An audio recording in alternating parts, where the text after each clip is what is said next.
The eyes of the madman is, look, this is very beautiful out here. This is what the eyes of the madman sees every day. This is my stress-free destination. Of course, nothing stress-free when you get to work, but it's not that bad. When I quit the corporate world, so to speak, I gave up a lot of security to work at a lower paying job that is healthy and a place I like to be, and around people that appreciate me a little bit anyway. This is our project here. The roof is up. We got the shingles going to go on tomorrow. The roof is going to be here. The walls are up. Windows, most of the windows are in. Okay, wait, this is our pavilion. We haven't done much there, but we start that next week. Now here's our little, this is a building we've been working on here. Maybe I'll take a walk up here. And nobody watches these videos anyway. But this is a good indicator about the economy. Now the people I work for are very, very well-to-do. And I mean, I don't have brakes in my car. They have brand new cars. You know, I mean, but that's a good thing. These people keep the, you know, the economy going as far as the construction and that. And I believe that's about the only ones that are doing anything right now. There's a few smaller homes being sold, but not many. I mean, now, I work with a lot of contractors here. Nobody's making money, man. Fucking nobody. And everybody's paid $10.99. A new thing. $10.99. Because they don't have to pay workman's comp. They don't have to pay Social Security. They don't have to pay health insurance. Yeah, they don't have to pay anything. And when you fill out a $10.99 tax form, what happens is, this is the inside here.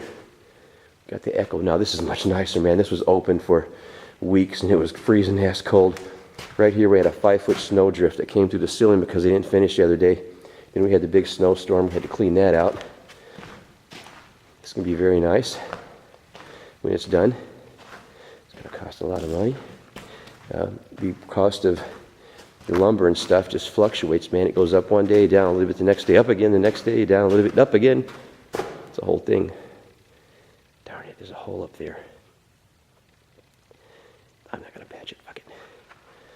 Pretend I didn't see it. But they're keeping up the economy. And like I said, Pete, nobody in here is making money. Everybody does a 1099. Nobody's got benefits. This isn't like it used to be. You know, I used to walk in a construction zone, you know, 15, 20 years ago. You'd be all union guys. Everybody making big money. Benefits. You know, they're taking care of their families, buying cars, buying places up north, sending their kids to college. That shit doesn't happen anymore. Not too often. Not with the middle class or lower middle class people. And this is very beautiful out here. This is going to be a great... They should have put a window all the way across here because this is just beautiful scenery out here. This is going to be the dining area. This whole place here. Yeah. I mean, I've been very fortunate that I've kept a job, and I'm very fortunate that we had a lot of big projects since I've been here. A lot of good stuff to add to the resume. A lot of learning, a lot of stuff here, but like I said, if the money's not there, you know, when I get paid at Friday, Monday, I'm lucky if I got $5 in my pocket, lucky. And this week I got bounce checks because I missed a couple of days. If I missed 2 days of work, man, it puts me back for the whole month. 2 little days, and I don't make much money, so you can think about that. But anyway, that's my problem. But the thing is it's everybody's problem because people are just living like this nowadays. There was a special on in Detroit here, I mean, you know, down the Detroit area. I watched the news because I lived on 8 Mile.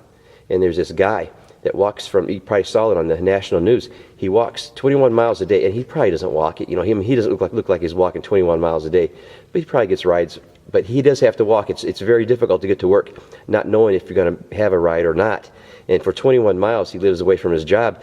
I mean, he's leaving 5-6 hours early just to get out there. He's probably catching a ride home, but my God. But the thing is, what's funny about it, what's sad about it is, the guy lives in Detroit, but he works in an area called Rochester Hills at a plastic factory.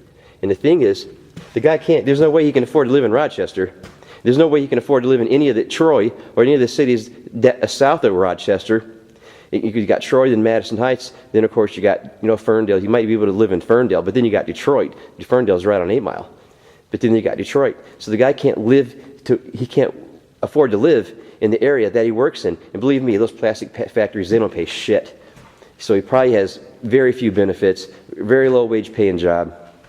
And I tell you what, as soon as the car companies, I mean, they're doing good now because of leases, but I believe this is going to be the year where everything's going to hit the skids, because how many cars can you fucking lease?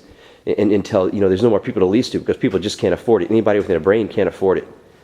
I mean, that's working. I mean, you say, well, I could get a car for X amount of dollars, insurance for X amount of dollars, but then 2 or 3 months in, you're thinking, fuck, why did I do this? Because now you're spending $500 a month for a fucking car that you can't afford.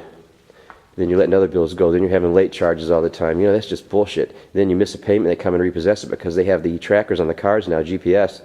And if you miss one payment, man, especially if you have bad credit, boom, they got it. And in the fine print, if you buy at least a car nowadays, the fine print says they can take your money anyway. You still have to pay off the lease, because when you sign that, you don't read the fine print. You're legally bound to pay that lease off, whether you get the car back or not. Or they can guarantee your wages or take your taxes. Yep, lovely, just lovely. But that's the economy. Hell with it, man. This is our building.